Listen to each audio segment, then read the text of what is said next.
আগে দেখতাম চলচ্চিত্রের বিজ্ঞাপন হতো ইত্তেফাকের পাতায়। ইত্তেফাক দৈনিক পত্রিকার একটি পাতাই ছিল বিজ্ঞাপনের জন্য। আর রিলিজ ডেতে বৃহস্পতিবার দিন যে রিলিজ ডে যে বৃহস্পতি ও শুক্র, তখন অনেকে ফুল পেজ ইত্তেফাকের বিজ্ঞাপন, কালার বিজ্ঞাপন করতো।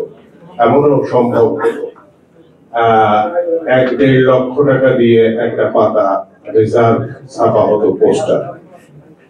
সেই দিন এখন আর নেই। পেপারের দয়া করে কিছু দৈনিক পত্রিকা আছে, তাদের একটা পাতা থাকে, সেখানে এক কর্নারের মধ্যে হয়তো লেখা থাকবে যে ডেঞ্জার জোন মুক্তি পেয়েছে।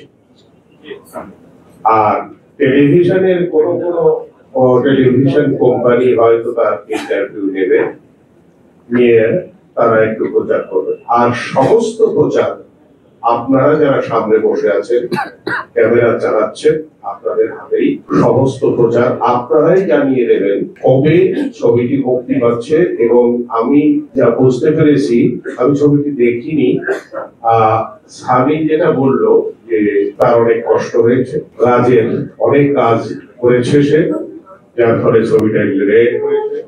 এবং কিছু এই যে ছবি টবি বানাতে গেলে ভিএফএক্স লাগে, আর সেটা যদি ভালো হয় তাহলে দর্শকরা গ্রহণ করে। ইদানিং 2-3টা ছবিতে ভূতের ছবি দারুণ ভালো করেছে, ছবিগুলো ব্যবসা সফল হয়েছে। তো আমার কেন যেন মনে হচ্ছে ছবিটি হয়তো ব্যবসা সফল হবে।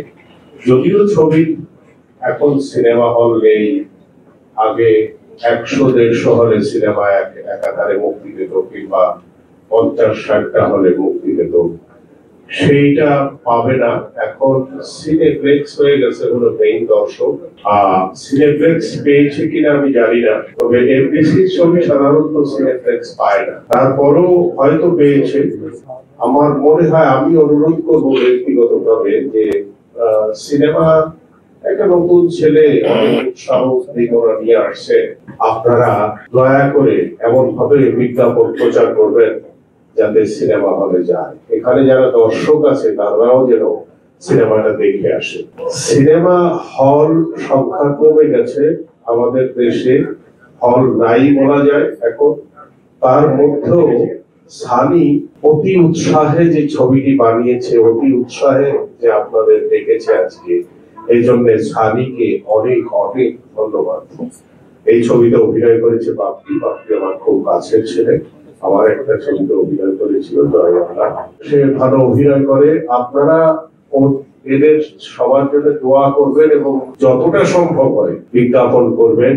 আপনারা জানিয়ে দেবেন দর্শকদের যে ডেঞ্জার জোন নামে একটি ছবি, একজন নতুন পরিচালকের, ক্রমাগত পরিচালকের ছবি মুক্তি পেয়েছে। আপনারা দলে দলে হলে যাবেন।